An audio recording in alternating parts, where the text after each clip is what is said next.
How's it going, everyone? I just wanted to give you a review of my MacBook Pro 2018 Vega graphics, Vega 20. I had the thing for a week now, and I just wanted to give you a quick take on what I've thought of it so far. The reasons I got the MacBook Pro with the Vega is it was time for an upgrade. I haven't had a Mac since my 2013 MacBook Pro, and it was pretty outdated. I went with this one because I needed something to edit photos on the road. I'm a photographer and I sometimes do videography. The other reason why I went with the MacBook over any other Windows laptop is because the Mac OS is light years ahead of Windows 10. The ease of use of it, the integration with my iPhone. So when I use my iPhone 10 to post to Instagram using Mac OS, just to airdrop it right over to your phone is crazy easy.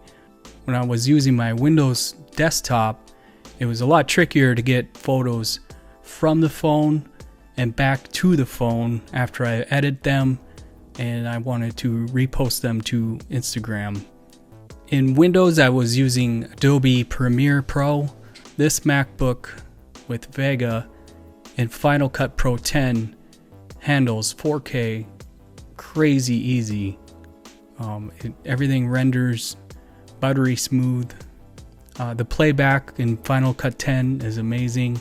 A lot of people gripe that there isn't adjustment layers, but I have no problem with that. I'm gonna make a video in the future about just how you use compound clips with editing in Final Cut Pro 10. I think it's a lot easier to do that other than adjustment layers, because you can one touch to drop the corrections, your color grading. It's just a lot more fluid. The build quality of the MacBook is amazing. There is none like it anywhere. On all the laptops I have seen, the screen has a P3 display. It's color accurate for photographers and when you're editing video. The trackpad is the best one I have seen yet. It has force touch, which is pretty neat. When you're scrolling and you've come to an end of a clip and it'll force touch, kind of tell you where the end is. It's very responsive, very precise. Facetime camera is 720p. It also has 3 built-in microphones. Since it's USB-C, I just have some generic battery bank that I got off of Amazon, and you can plug it in there, and the MacBook won't charge from it, doesn't have enough power to charge it, but it'll kind of share the battery and the bank. It'll draw power from that battery bank rather than the internal battery. So when you go on the road, you can have a few Mofis or any other external battery. The built-in speakers of this MacBook are really, really good. The sound is full. It has a lot of bass. It's full range. I have never heard any laptop sound as good as this MacBook. Should you buy one? Well, if you're like me and you want to edit videos and pictures and whatever else on the go or in the road, I would recommend it. If you're just editing pictures, you could get the less expensive model. When you bring it home, there are options for eGPUs if you did want to dabble in video editing. But for pictures, the max amount of RAM you can get. Lightroom likes RAM. Photoshop loves RAM. The GPU isn't really a concern for Photoshop and Lightroom, but for video editing, a GPU is a must. My plan is in the future is to go with a widescreen display like this one here. So when I come home and dock this thing into an eGPU, this Mantis eGPU enclosure is Thunderbolt 3. It has a pile of USB 3 ports around it on each end. It's got Ethernet. You can put a GPU in it.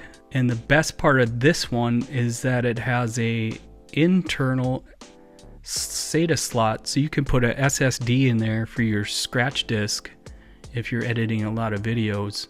The graphics card I plan to get is this Vega 64 and throw it in that enclosure.